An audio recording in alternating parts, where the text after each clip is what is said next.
Panginoon, alam kong darating ang mga idinadasal ko sa iyo. Panginoon, salamat sa lahat ng mga blessings mo na ibinibigay sa amin. Salamat sa patuloy mong pagbibigay ng pag-aalaga sa amin. Araw-araw na kasama ka ay ang araw-araw na alam namin na we will be provided, Lord. Alam po namin ang sitwasyon ngayon ay problemado, pero hindi kami sa sitwasyon namin nakatutok, kundi sa inyo na, Panginoon namin, na kaya magbigay ng mga pangangailangan namin, Lord.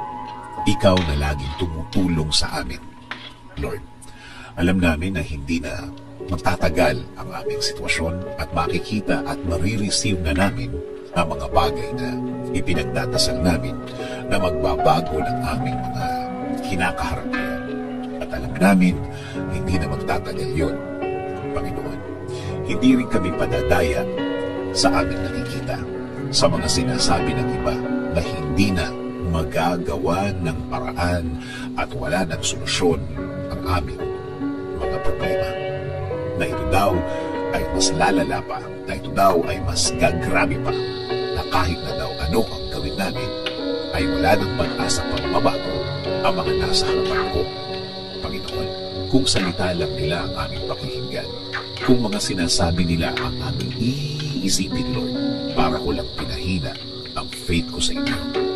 Lord, pangako po, sa inyo lang po kami maniniwala at magtitiwala. Kayo po ang magiging laman ng aming mga puso at isipan. Sa salita niyo lang kami maniniwala at hindi ang sa kanila. Kaya ngayon, Panginoon, ngayon pa lang, salamat na po sa inyong mga naibigay sa amin. Salamat po sa mga provision mo sa amin. Salamat na sa mga biyaya na ibibigay ninyo, Lord. Kasama din po ng pasasalamat ng mga ibibigay ninyo sa akin at sa amin, Panginoon. Alam po namin na ang mga bagay na ibibigay niyo sa amin ay hindi na magtatagal. Hindi na magtatagal ang aming pag-aantay. Salamat din po kasi alam po namin na hindi lang kami ang i-bless niyo. Kasama na po ang aming pamilya. Sila rin po ay makakatanggap ng biyaya ninyo, Panginoon. Alam po namin na hindi niyo rin sila pababayaan, Lord. And Lord, please bless our country. Kayo na po, Panginoon, ang bahala sa aming bayan. Please bless our government officials, Lord. Lead them and guide them always. Provide them with more wisdom. Give them the strength that they need, Lord.